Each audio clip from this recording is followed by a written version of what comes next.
Kumar Manish JMS channel में आप सभी का स्वागत है। आज आपके लिए टॉपिक लेकर आया हूँ मैथ का लेसन प्लान। तो लेसन प्लान का एक फॉर्मेट होता है और फॉर्मेट के आधार पर तैयार किया जाता है। तो फॉर्मेट से पहले लेसन प्लान किस विषय का है उस पे तैयार किया जाता है। तो लेसन नंबर 1 लिख दिया जाता है फॉर्मेट में। उसके बाद पुपिल टीचर्स नेम में मनीष कुमार, रोल नंबर में कॉलेज का रोल नंबर, सब्जेक्ट में किस सब्जेक्ट का हम लेसन प्लान बना रहे हैं वो डाल देना है। गणित का किस क्लास का है तो क्लास 6 डाल देना है। टॉपिक क्या है, किस विषय पर बना रहे हैं, गणित के अंतर्गत किस विषय किस चैप्टर का बना रहे हैं तो जमा का बना रहे हैं, एडिशन का वो डाल देना है।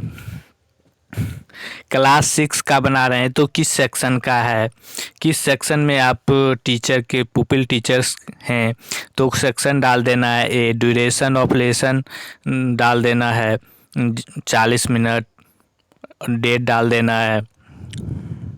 उसके बाद फर्स्ट टॉपिक आ जाता है लेसन प्लान का समान उद्देश्य। समान उद्देश्य के अंतर्गत पहला पॉइंट है छात्रों में गणित के प्रति रुचि उत्पन्न करना। सेकेंड पॉइंट है छात्रों का बौद्धिक एवं मानसिक विकास करना। थर्ड पॉइंट है छात्रों में गणित के माध्यम से व्यवहारिक कौशल का विकास करना। फोर्थ पॉइंट है छात्रों में गणित की समस्याओं को हल कराने की क्षमता का विकास करना। फोर्थ है छात्रों में गणित की समस्याओं को हल करने की क्षमता को उत्पन्न करना। 5 पॉइंट है छात्रों को गणित के सामान्य ज्ञान से अवगत कराना। दोस्तों, अगर वीडियो पसंद आता है तो लाइक शेयर एंड सब्सक्राइब करें। आगे बढ़ते हैं।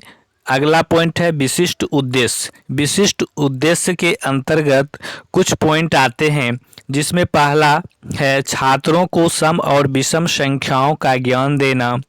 दूसरा पॉइंट है छात्रों को सम और विषम संख्याएं संबंधी विस्तार पूर्वक ज्ञान देना। तीसरा पॉइंट है छात्रों में 2 या 2 से अधिक अंकों को जमा करने की प्रक्रिया से अवगत कराना। फोर्थ पॉइंट है छात्र जमा के बारे में जान सकेंगे। पांचवा पॉइंट है छात्र जमा करने के अभ्यास को अपनी अभ्यास पुस्तिका में करेंगे। अगला पॉइंट आ जाता है सहायक सामग्री।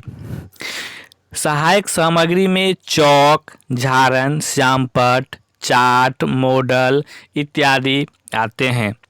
फिर अगला पॉइंट आ जाता है पूर्व ज्ञान परीक्षण। पूर्व ज्ञान परीक्षण में छात्रों से कुछ सवाल जवाब किया जाता है जिसमें पहला क्वेश्चन है संख्या क्या होती है। 1, 11, 20, 32, 46, 52, 61 इत्यादि। अगला क्वेश्चन हो जाता है कोई 2 अंकों की संख्या बताओ। 11, 14, 21, 25, 27, 35 इत्यादि। तीसरा क्वेश्चन है अगर संख्या 5 में 5 और जोड़ दिया जाए तो संख्या क्या प्राप्त होगी। संख्या 10 प्राप्त होगी। अगला पॉइंट है उद्देश्य कथन। अच्छा बच्चों, आज हम जमा के बारे में विस्तार पूर्वक समझेंगे। फिर अगला पॉइंट है प्रस्तुतिकरण। प्रस्तुतिकरण के अंतर्गत 4 कॉलम बनाना है जैसे शिक्षण बिंदु, छात्र अध्यापक क्रियाएं, छात्र क्रियाएं, श्यामपट्ट कार्य।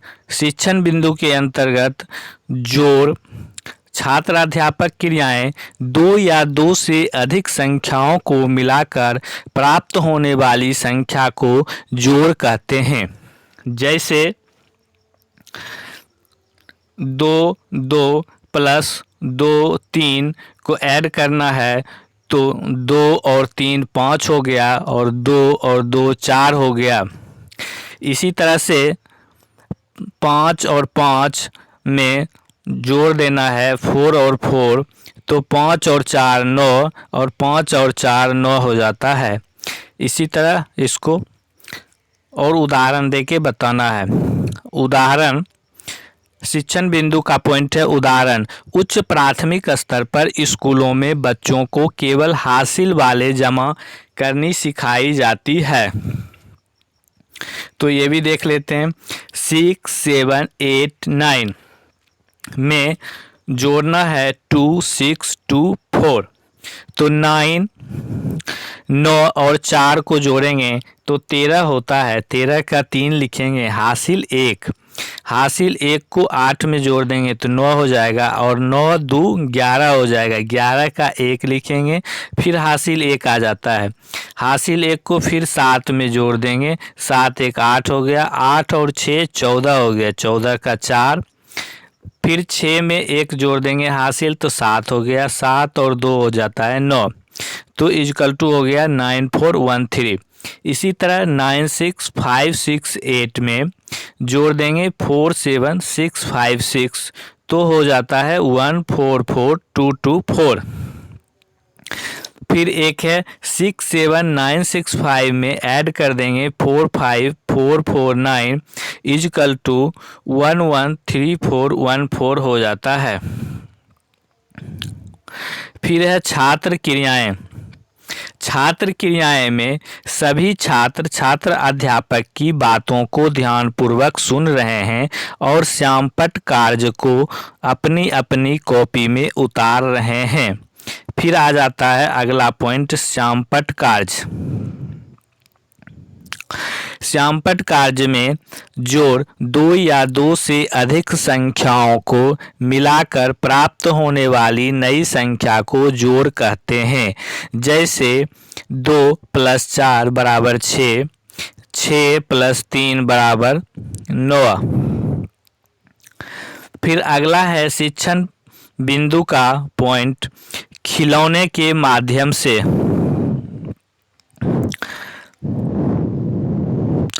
खिलौने या कोई छोटी छोटी वस्तु द्वारा बच्चों को जोड़ना सिखाना।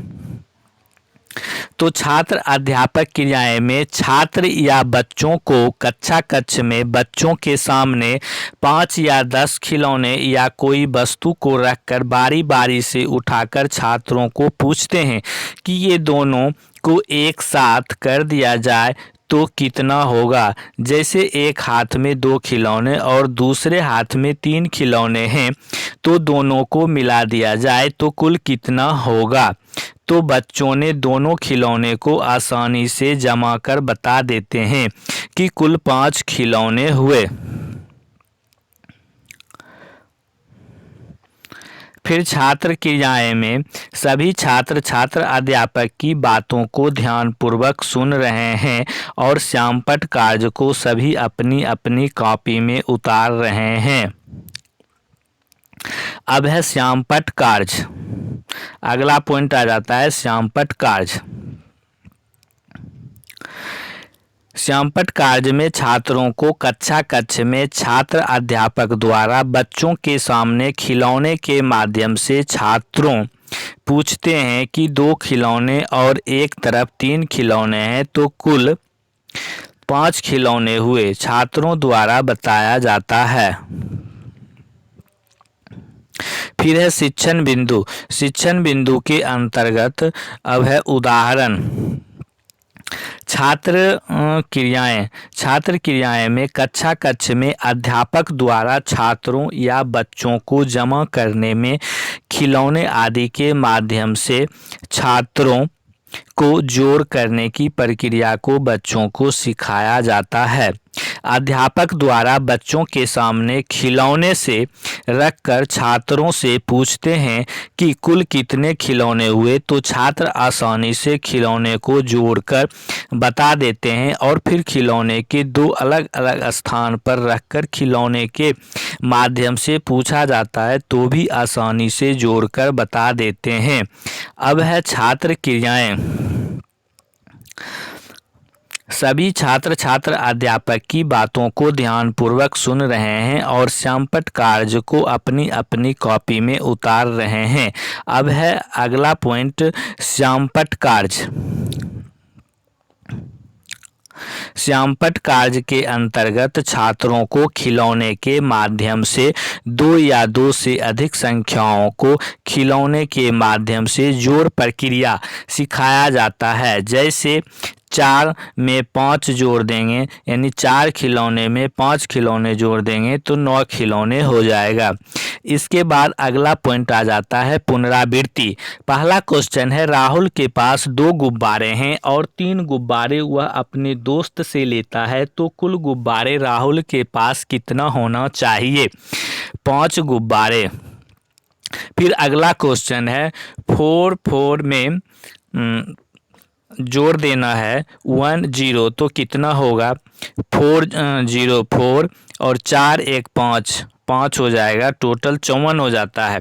फिर अगला है 4 6 9 में 5 4 6 जोड़ देंगे तो कितना होगा? 1 0 1 5 हो जाता है। फिर अगला क्वेश्चन है 7 6 5 7 में जोड़ना है 4 2 4 9, तो कितना होगा? 1 1 9 6।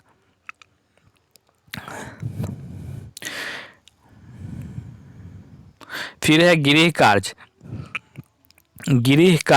गृह कार्य में छात्रों को बना के आना होता है, तो निम्नलिखित को जमा करें। पहला क्वेश्चन है 9 7 6 8 7 ने ऐड कर देना है 2 5 3 4 9।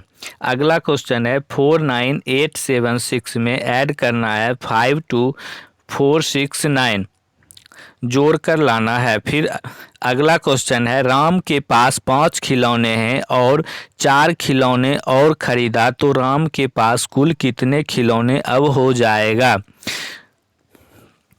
तो बच्चों ये घर से बना के लाना है और इस तरह से करना है। और दोस्तों, अगर वीडियो पसंद आया होगा तो लाइक शेयर एंड सब्सक्राइब करें। धन्यवाद दोस्तों।